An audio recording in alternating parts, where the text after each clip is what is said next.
Hello there, my name's Tony. Welcome to the first video for my Tony's Tuition Beginner Guitar Level 1.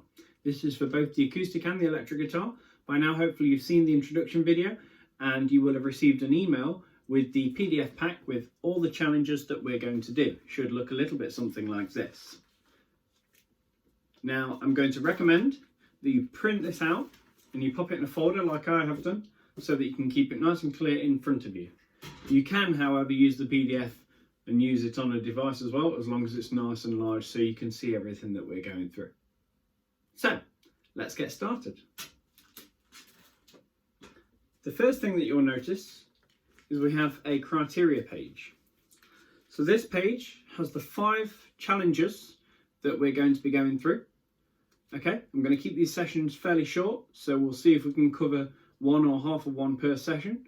Although you're welcome to take this as your own pace, you can watch as many as you want to, but I do recommend taking your time with it. You're better off getting things accurate than rushing through them.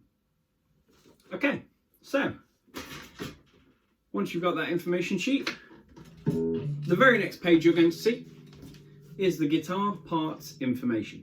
So this is talking about the guitar itself. We have, this level is for acoustic and electric, so of course there will be some differences, but a lot of the stuff are the same. So for example, a guitar is like a person. We have a head, a neck, and a body of the guitar. On our head, we have these 6 pegs on some headstocks you'll see, and they're just in a single line like this. Like that. And some, like the one that I'm currently using, goes around like this. I'm going to be using these very shortly to make sure that the guitar is in tune. Okay, then we have our fretboard, which is this section here, and we have our frets. Now the frets are the little metal lines going along your guitar. However, if I say fret 1, what I actually mean is in between the metal line and the very end. This is called the nut. Yeah, if I said fret 2, then I'd mean in between the first metal line and the second metal line. We'll get to that in just a moment. Let me continue saying some guitar information. So we have these markers, yeah, fret markers. There might be spots on your guitar, mine are squares. They're called inlays, and these are your odd numbers. 1, some guitars won't have 1, they may start on 3. 3, 5, 7, 9. And then you have one up here, which is a double dot, should also be on the side of your guitar. And this is 12. So we've got odd numbers until 12, and there's a special reason for that, which we'll get into later on. Then we have on the big body of guitar, we have a pickup selector. This selects which pickup, which are these units here, the sound comes from. The only difference is it gives us a different variety of sound, gives us a bit more treble or more bass, whether you're on the neck pickup or bridge pickup. It's not something vitally important at this moment. Then we have some controls. 1 is volume, or 2's volume, depending on what guitar you got. And then again, we have treble and bass controls. So then we have the bridge, and we have a jack input for our jack. So on the acoustic guitar, you're going to have a sound hole, okay? Some acoustic guitars are semi-acoustic and will also have a jack socket so that you can amplify that sound as well, okay? But they are generally louder thanks to the sound hole, so you can play the acoustic guitar without plugging it in. I mean, to be fair, you can with the electric, it'll just be a lot quieter. So that's a basic rundown of guitar parts information. There is some more information on the sheet in front of you. So feel free to browse and have a look through this, but that's what we need to know for now. Moving on to your next page, we have the position of the guitar. So when you're going to play the guitar, there are 2 positions I'm going to recommend. This position that I currently have it in is the most common position. Okay, so I'm a right-handed player, so I've got it on my right knee. Okay, and then my left hand is going to work with the frets. If you're a left-handed player, you have a left-handed guitar, then it would be the opposite way, of course. Okay? Now, if you're a left-handed player and you have a right-handed guitar, be aware that it would still need to go this way. Okay, but you are using both hands, so you can use it both ways, to be fair, and get it's going to feel uncomfortable at first no matter which way you start. Okay, that is the most common method. Okay, it allows easy access to all over the guitar. A second method, which is a very common method for classical guitarists, is to have it like this, on your opposite knee. Okay, and this is a little bit trickier to get up to this end. It's okay, but it's in particular very, very good to get down to this end so that you can do lots of lead work and stuff like that. The choice is yours, whichever one you feel more comfortable with. Both are standard and acceptable methods of playing the guitar. Either way, you just want to make sure that you are sitting comfortably.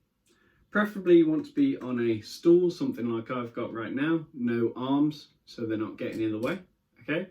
But you can sit on a sofa or chair, something like that, as long as you can get into a good position, like you see. So the next thing that we're going to look at is the tools that we're going to use. So we can use finger picking, or we can use a plectrum, or eventually you can use both. Finger picking is great, especially if you're on the acoustic guitar.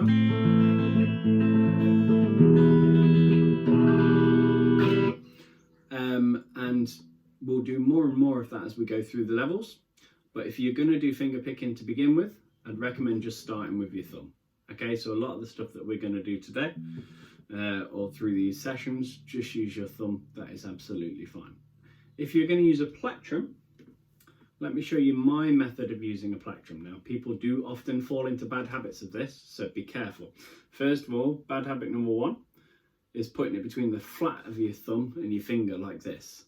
This is not very stable, and it can quite easily fall out of your finger. Yeah, so when you see people playing and it goes ding, that's often what they're doing. Okay, so let me show you how I'm going to do it. Okay, and how it's a good recognized standard method. Just pop your finger out. Pop your plectrum on the side of your finger, like this, and then pop your thumb on top of that plectrum.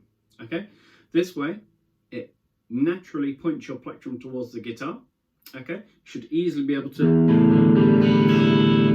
strum the strings individually, and of course as a whole. Gives us good positioning, so we've got good wrist movement, so we can play our chords and our lead stuff later on. That's how I'm going to recommend doing it. Please be aware that this can quite easily slip into this bad habit of coming onto the flat of your finger. So keep an eye on it. Make sure you keep it on the side of your finger. You want to think of it like an extension of your finger.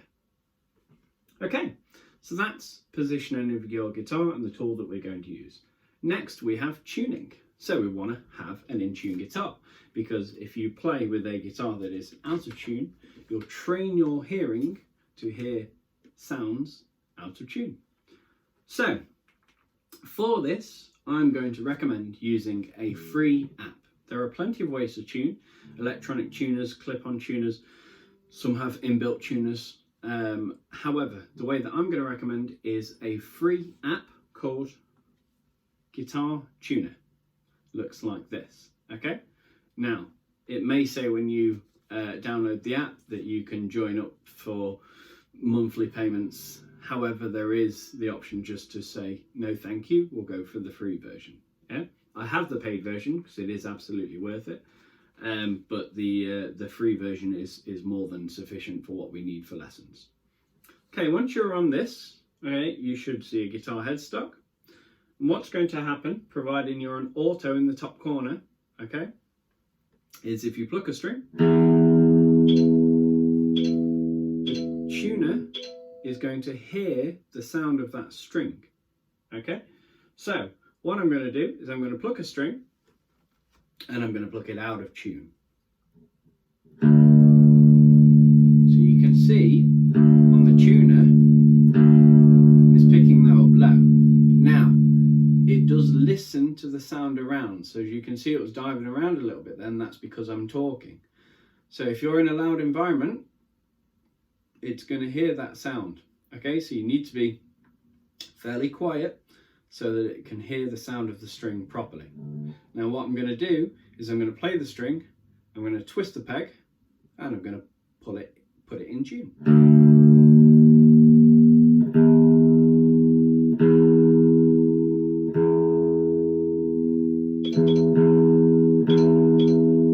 Now I wasn't even looking at that, I was listening for it, okay? It clicks when it's in tune, it goes green, okay? So you'll see it says plus or minus 10, 5, 1, etc. As long as you get it very close, you want to be within about plus or minus 3 to 5, okay?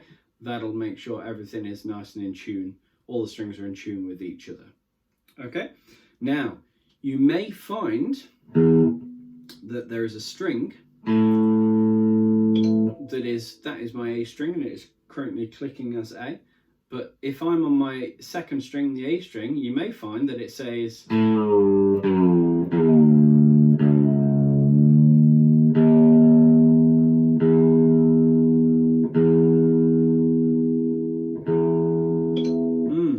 that's tuned it in. But if you look at the pegs, when I play, it's highlighting the first peg. But I'm changing the second peg. Not correct. So this needs to be highlighting the second peg, which is the A string, okay? So I know that because it's highlighting the first peg, it's way too low. So now I'm going to turn it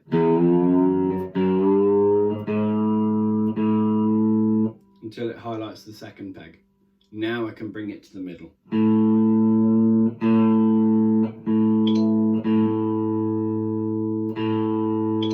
Voila. And I'll go through that with every string.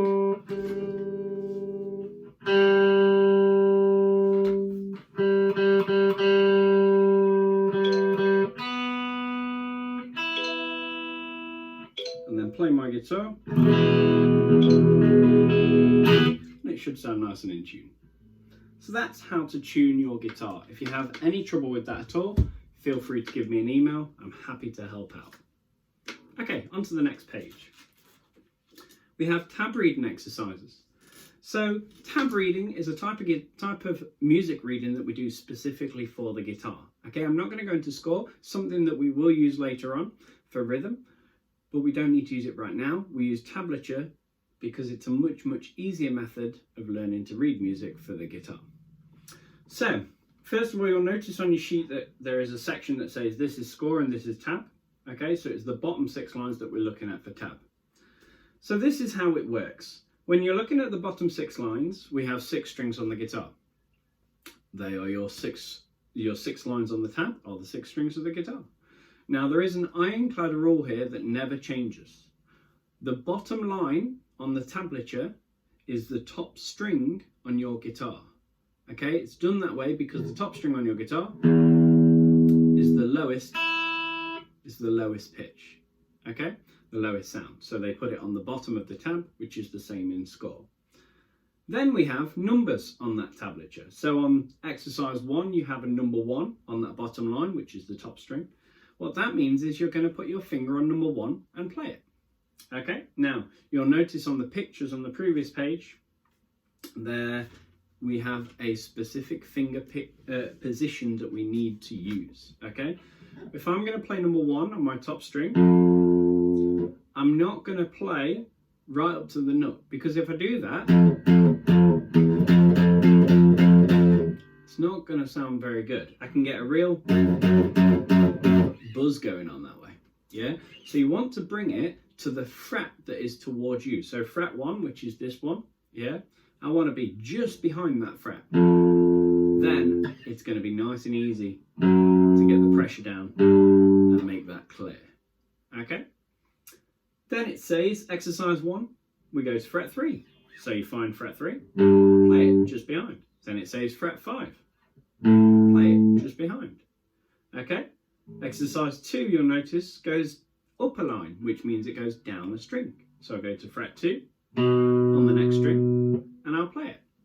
So that is how we do our tab reading. Have a go and see if you can play through all of those in the right position, okay? And then we'll move on to our next topic. Hope you enjoyed the first video, and I'll see you in the next one soon.